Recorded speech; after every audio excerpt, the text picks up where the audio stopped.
things people talk about a desire to be successful, all of the elements.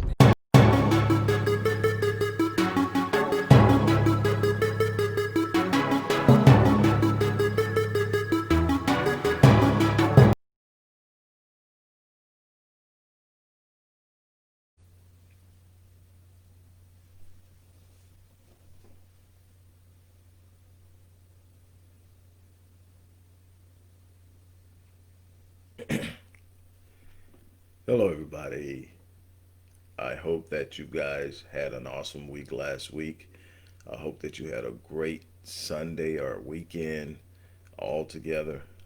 For the first time in a long time, I didn't engage much at all on yesterday. I was looking at my post schedule and what I normally do, and I really took some time. I'll spend some time with the wife, spend some time with myself, a little bit above what's normally done. We do that anyway, but yesterday I, for the first time in a very long time, just stepped away from it all and kind of allowed myself to rejuvenate, and I feel great.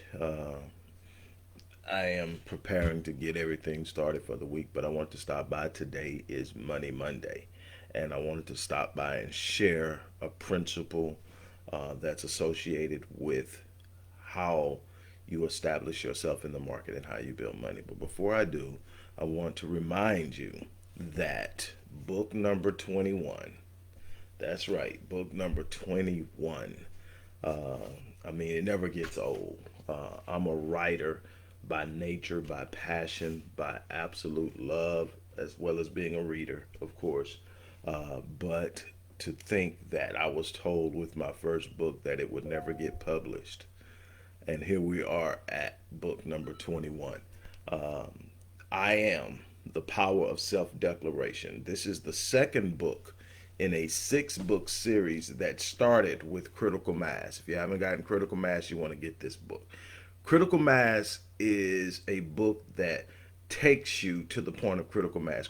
All critical mass is in the science of nuclear physics is the point in which all the components necessary to produce a desired nuclear reaction are present. So in life, critical mass is the point in which all of the components and elements to produce the desired results of your life are present. I show you how to put those parts and pieces together here in critical mass. I am is about self talk. It is about the declarations we make on our lives. It's about what we speak based off of what we believe, which impacts the actions we take. And we are so forced and guided along in life by our self talk. So you make a declaration, you establish it in your life by the way you think, the way you live, the way you believe, the way you move. This book talks to you, teaches you, and shares with you how to make sure you're making the right declarations. I am are two of the most powerful words in the English lexicon because whatever follows will govern your life. And on that note, I'm going to get off here, but definitely the information to get the book is in there. Also, for those of you watching this, for anyone who pre ordered this book and you have not received it, those books should have gone out first. So if you haven't received it by now, you need to contact me personally at CEO at rickwallacephd.link with the date you purchased it and the email you used when you purchased it. And I'll be able to find you and I'll be able to get you your copy. Please do that. I don't want anyone who showed their support to miss out because of a couple of glitches. And we definitely had a lot with this book, unfortunately. But definitely do that. So that's that. So now let's talk. And I'm not going to be long, but I want you to pay very close attention to what I'm about to say because I'm about to give you the basics of value in the market and how you establish yourself, how you create your own space, how you control your destiny in your own career, and so forth. Okay, I get a lot of people come to me and they talk about what they want to do in business. And they have an idea of what business is. They have an idea of what being an entrepreneur is. They have an idea of the benefits, the pros, the cons, and all of this stuff. But they don't know exactly how to get there because they are missing some key elements are components in the true knowledge of how a business is built and established. I think we get real caught up in the nuts and the bolts and the screws of all of what it takes to create and run a business. We get up in marketing analysis. We get caught up in business planning. We get caught up in so much more of it, and we lose sight of the basic component and element of business, and that is meeting a need. It is real simple. When you get ready to create a business, what you are doing is you are preparing to meet a need or demand. Hey, what's going on, Isaiah? What's going on, Cretia? You're getting ready to meet a demand in a specific market. Now, what I tell people, one of the biggest mistakes I see people make when preparing to start a business is they have a great idea about this product. It's just sitting there and it's like, wow. And it's a great product because they see a need for it in their own lives. But they haven't done the market research. They haven't looked and seen how prevalent of a problem or how prevalent of a demand it is. They just know, man, I could really use one of these. And so they get out there and they start the business. And now they've got to go out and create customers. They've got to go out and create a market because one doesn't exist. Because not everybody needs what they are producing or offering at the level that they thought they would. And so now they're trying to create a market where one doesn't exist. Is it impossible? No, but it's the hard and long way to go about things. So what I tell people is, look, find something that you're passionate about first. Find something that you're naturally gifted in. Find something that you do inherently, so easy that people tell you just how good you are at it, and you do it with ease, because in that you find your purpose. In that you find that thing that you were designed and built to do. And it is the very gift that, if you are a Christian, the Bible tells you will make room for you. It says that your gifts will make room for you. See, a lot of people are operating in their gifts and they haven't made room for themselves because they are totally operating in somebody else's idea of who they are, what they think they should be doing, or what someone told them is the quickest way to wealth. So people are chasing money, people are chasing popularity, people are chasing approbation and approval from others, but very few people are really truly pursuing their purpose. And so when you pursue your purpose, you become aware of who you are. The first thing that happens when you discover who you are is that you develop a sense of confidence. You develop a sense of self, a confidence within self that says, I'm built for this. Because you're going to need to know that as you as you traverse the different challenges that are simply a part of elevating yourself. So you don't get to rise without meeting challenges. You don't get to go to the next level without overcoming obstacles. That is not what life is about. Life is not about circumventing the vicissitudes of life. Life is about overcoming the obstacles within, and you have to understand that. So you first got to discover who you are and understand what it is you're designed to do. What are you built to do? Some people are built to sing. Some people are built to create an event. Some people are built to express and teach. Some people are built to draw people together. Everybody has a gift. Nobody is walking around this earth without a gift. God gave everybody a gift. The problem is most people aren't operating in their gift, and in doing so they are making their lives extremely difficult. Most of them are unhappy and miserable. Why? Because there's something inherently and innately invigorating inside of purpose and operating in your gift. Now, I know this may not seem business wise, but you got to understand 20% of business is planning, strategy, and being well aware of what's going on. 80% is psychology.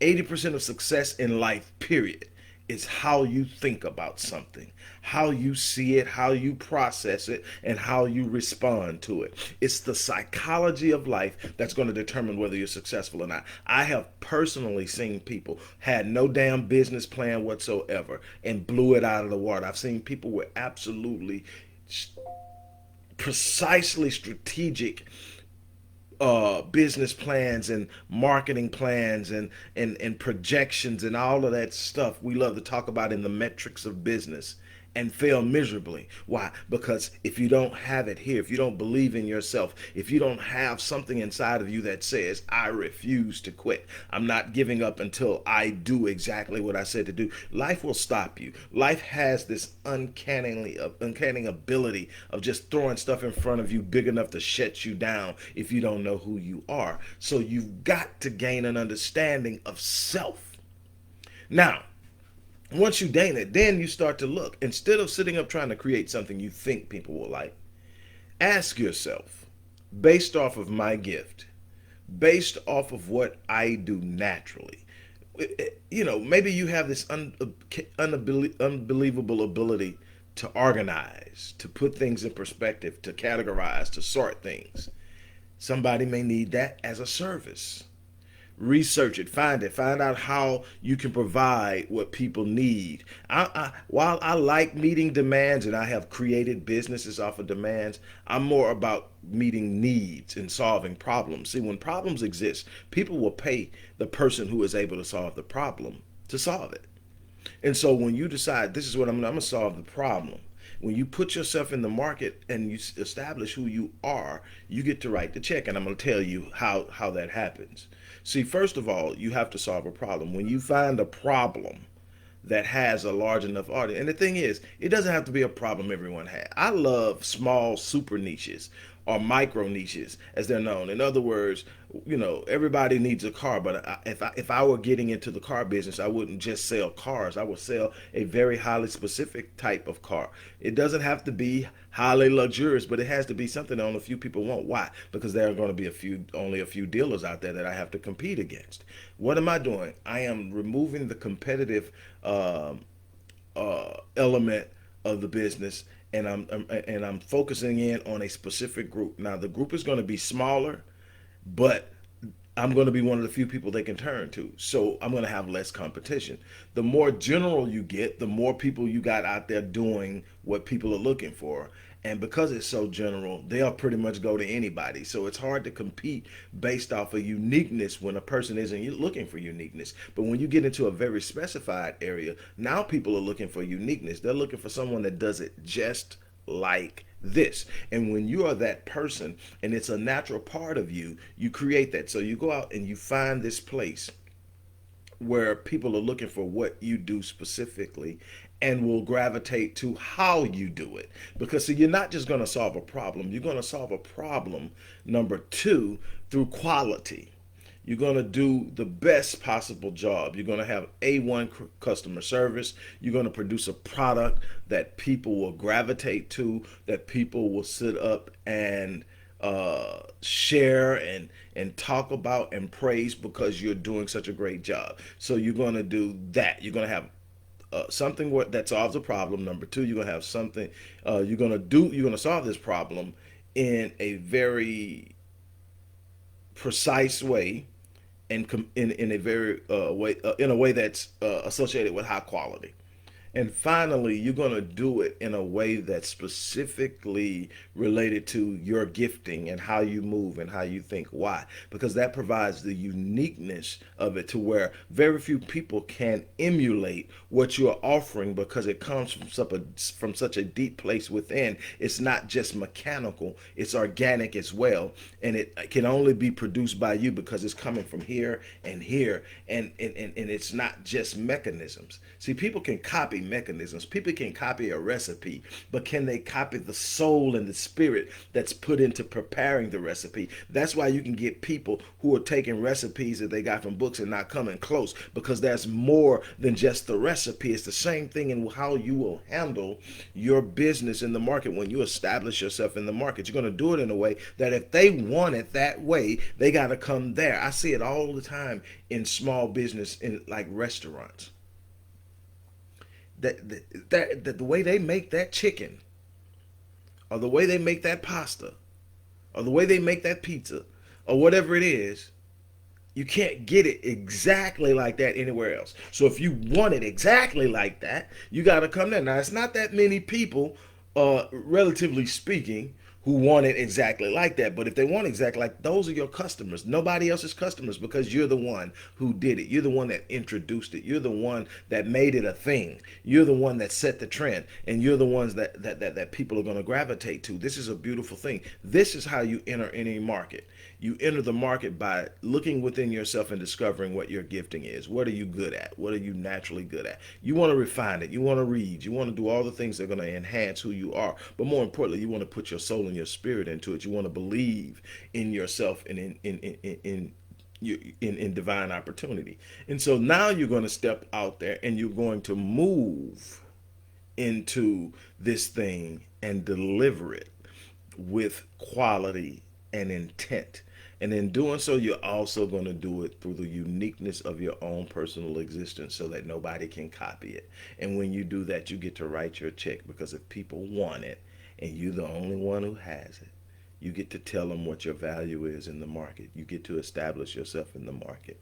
And I can tell you this because I've done this over and over again.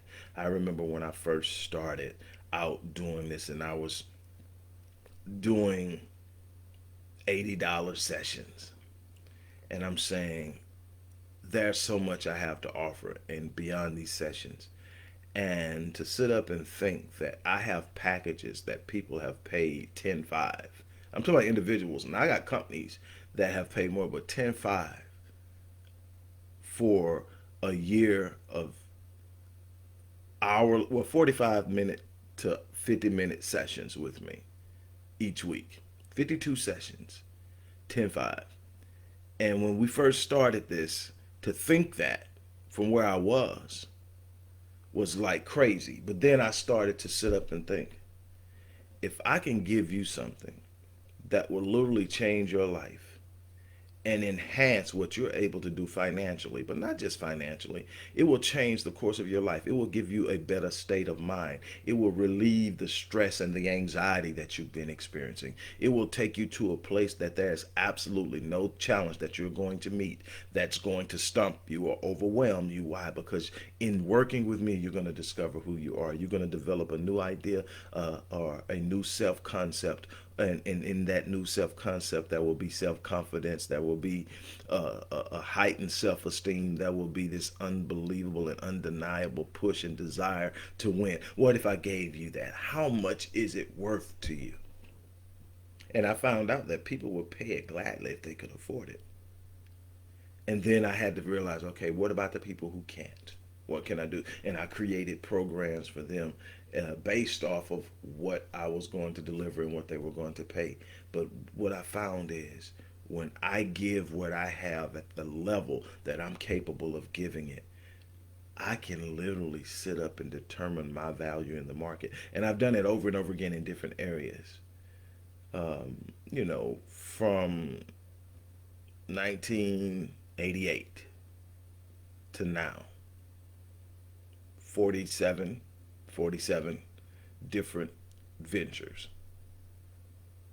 that I initiated, and numerous more that I was brought into and became a part of. But I'm literally just talking about things that I started and passed on. Like, my first company was Stay Fit Fitness and Training, which is now Master Fitness 21. I no longer personally train anyone. That's my son. He does that now. I'm so proud of what he's doing and what he's becoming, but he's doing that part of it now. I'm in the research and development part of the business, and understanding and helping people change their lives at that level with health, fitness, and awareness. And I've brought mental health into the dynamic of physical health, spiritual health, and created this idea of holistic health and fitness. And I actually right now sit as the dean of the School for the Ministry of Health and Wellness for Array of Hope Theological Seminary and Crystal Rain Institute. So I'm telling you, there's no end to what's possible. And it all comes in many times from meager beginnings. I think the Bible says, do not despise meager beginnings. But the thing is, we tend to think we're supposed to start at some level without putting in the work. What I want to tell you is, putting in the work is a part of the process. I tell people all the time, especially my Christian brothers and sisters, because they understand the principle of promise. I tell them all the time that far too many want the promise, but they're not willing to endure the process. And the problem with that is process always precedes promise. You don't get to obtain the promise without first enduring the process. We have far too many that want to circumvent the process and take hold of the promise and are finding it to be a very difficult, disappointing, and frustrating endeavor because that's not the design. You got to put in the work. You got to have the patience. You got to have the willingness to overcome. You got to expect some dark moments. You got to expect some difficulty. Look, I'm about to get off of here. Hopefully I share with you this part of Money Monday. Money is out there. Even with what's going on with the pandemic crisis, what's going on with the economic volatility with the market and everything going on, there are still opportunities out there. There are opportunities for you to make your presence felt. As a matter of fact, there are more opportunities being created every day by the shifts in enterprise and corporate structuring and so many more things that are happening that are shifting the paradigm of business. And this is an opportunity for you guys to get out there and make your presence felt. Now, this is what I can tell you, and I've said that at the end of the last century, moving into 2000, I said it, and I said it again right at the cusp of the 2007 collapse. And I'm going to say it again because it's happening again. Don't let yourself be forced into making some moves that you have been needing to make for quite some time. Don't let situations force you, because I can tell you that moving into 2000, um, I am the person who literally was responsible for repatriating the executives that were overseas for Enron when Enron collapsed. I was responsible for that. I was the one that was brought in. I did that. Uh, I was a relocation specialist.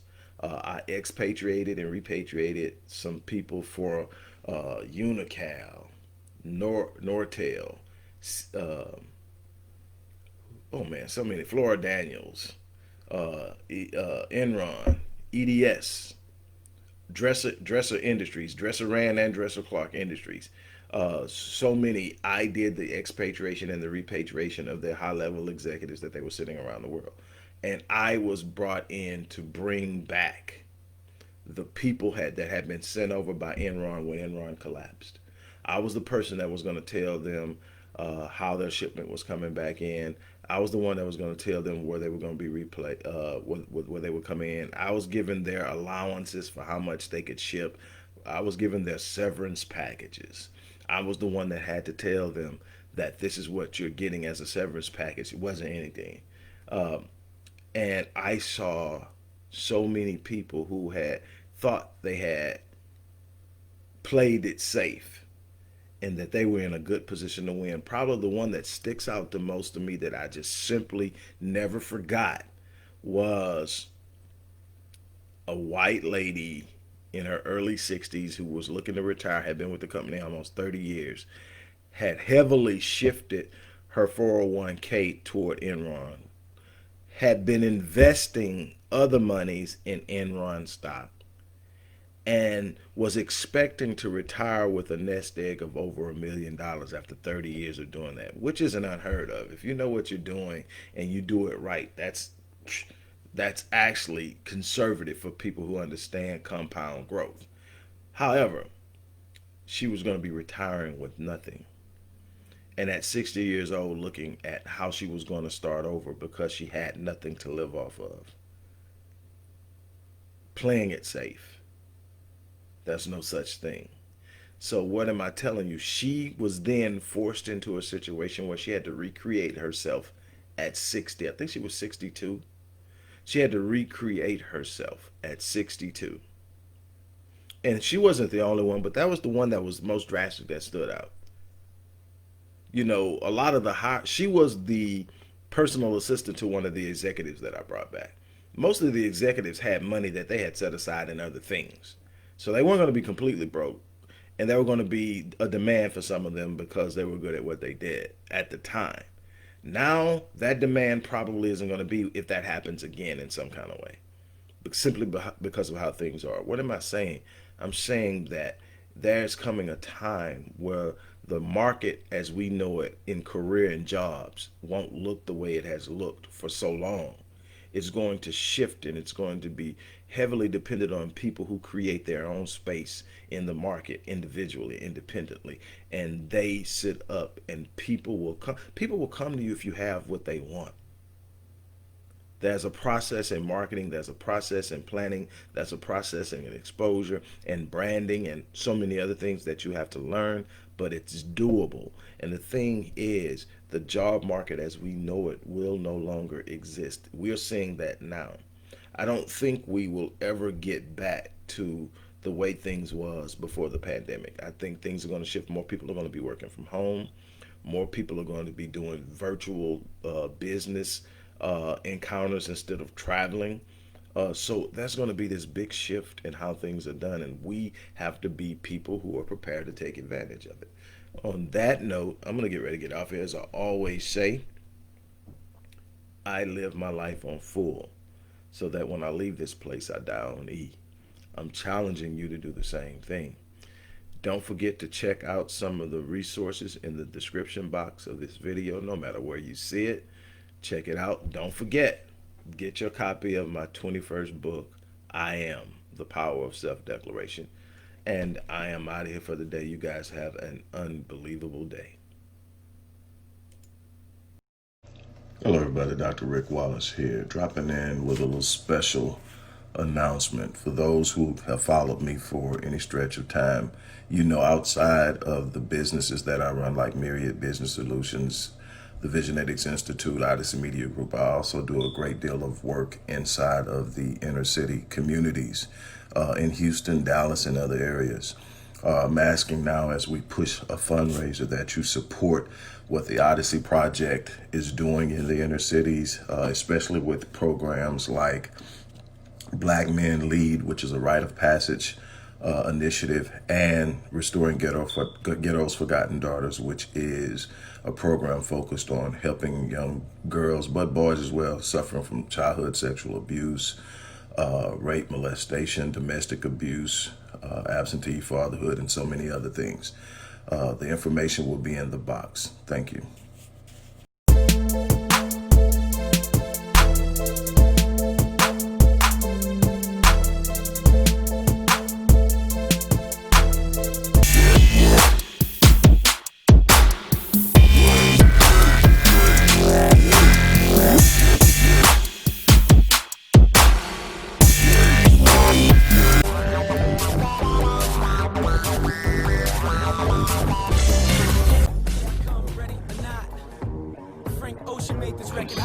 From a conceptual perspective, things people talk about it as success, all of the elements.